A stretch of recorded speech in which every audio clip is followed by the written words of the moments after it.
안녕하세요. 최원영의 책갈피 제145번째 시간입니다.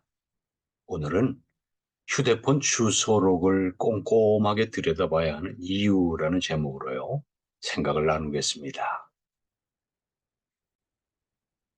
친구들이 유독 많다고 자랑하는 사람들이 꽤 있죠. 대부분이 무척 바쁘게 살아가는 분들입니다. 그런데 그런 말을 하는 사람들을 자세히 살펴보면요.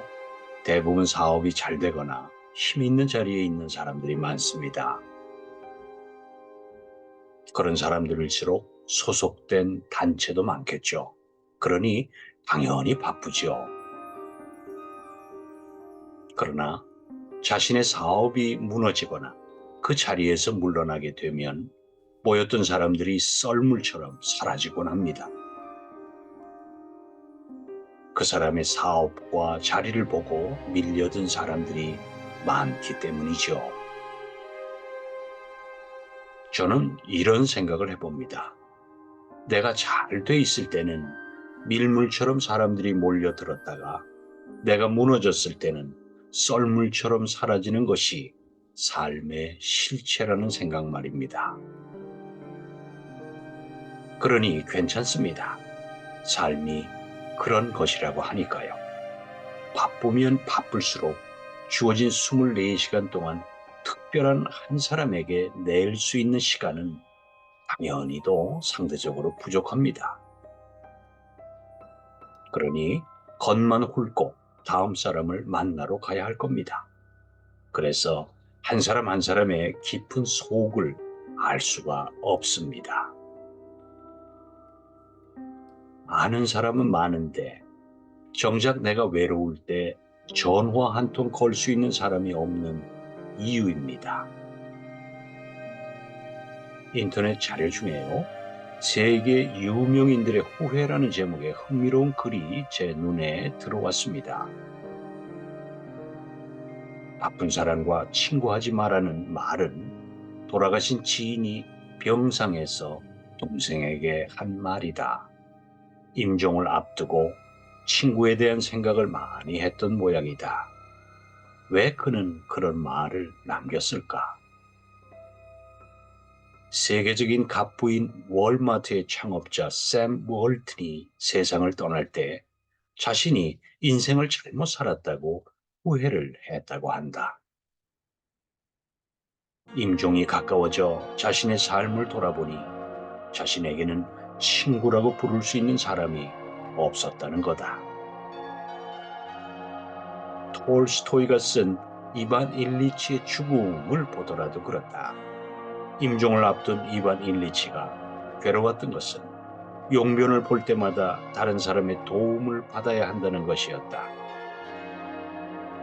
하지만 불쾌하고 견디기 힘든 이 일을 도와주는 사람은 하인인 게라심이었다. 그가 생각할 때 그의 처지를 이해하고 진심으로 그를 가엾게 여기는 사람은 게라심 한 명뿐이었던 거다. 잠자러 갈 생각도 않고 자신의 곁을 지켜주는 게라심에게 미안함을 표하자 게라심은 이렇게 얘기했다. 우리는 모두 언젠가는 죽습니다. 그러니 제가 당신을 위해서 수고 좀 못하겠습니까? 얼마 전 세계적인 갑부인 워렌 버핏의 일화가 매체에 보도되었다. 미국 네브래스카 대학에 다니는 여대생이 경제 전문지 포춘이 주최한 여성과 일이라는 주제의 강연회에서 그에게 물었다. 지금 당신의 위치에서 성공을 어떻게 정의하십니까? 버핏은 주저하지 않고 대답했다. 어떤 사람들은 원하는 것을 많이 얻는 것을 성공이라고 여긴다. 하지만 이 나이가 되고 보니까 나를 사랑해줬으면 하는 사람이 나를 사랑해주면 그게 성공이라는 생각이 든다. 누구나 세상의 모든 부를 다 얻을 수도 있다. 그러나 사람들이 당신을 사랑해주지 않으면 것은 진정한 성공이 아니다. 버핏은 이어서 자신의 이런 생각을 하게 된 배경을 덧붙였다. 오마하에 벨라 아이젠버그라는 여성이 있었다. 그녀는 폴란드계 유대인으로 제2차 세계대전 때 아우슈비츠 수용소에 수감된 경험이 있다. 그녀가 세상을 떠나기 몇 년 전 어느 날 나를 보고 이렇게 말했다. 워렌, 나는 친구를 사귀는 게 매우 더뎌요. 왜냐하면 사람들을 만날 때마다 속으로 이렇게 질문하거든요. 저 사람들은 과연 나를 숨겨줄까라고 말이에요. 당신이 70세나 75세가 됐을 때 주위에 당신을 숨겨줄 만한 사람들이 있다면 성공한 겁니다. 반대로 아무도 당신이 어떻게 되든 신경 쓰지 않는다면 돈이 얼마나 많든 저는 상관 안 해요. 그러면 당신은 성공하지 못한 거니까요.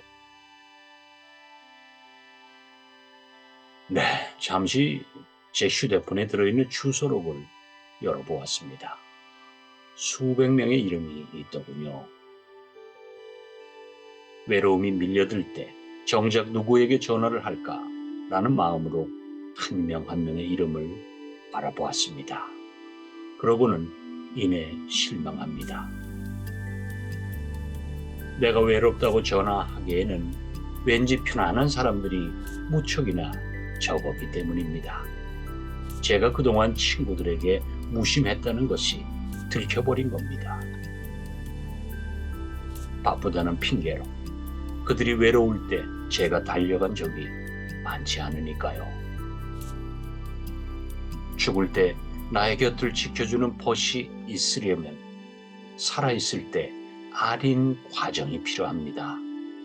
그가 지쳐서 주저앉아 있을 때 곁을 지켜주는 과정이 차곡차곡 우리들의 기억 속에 쌓여 있어야 비로소 죽음의 순간에도 외롭지 않다는 것을 이제야 알 듯 싶습니다. 이제부터라도 휴대폰 속에 저장된 것들에게 먼저 연락해야겠다고 다짐해봅니다. 네, 여러분. 최원영의 책갈피 145번째 시간. 휴대폰 주소록을 꼼꼼히 들여다봐야 하는 이유라는 제목으로요. 사색을 해보았습니다. 감사합니다. 다음 주 월요일까지 건강 잘 지키시고요. 반갑게 또 뵙겠습니다. 감사합니다, 여러분.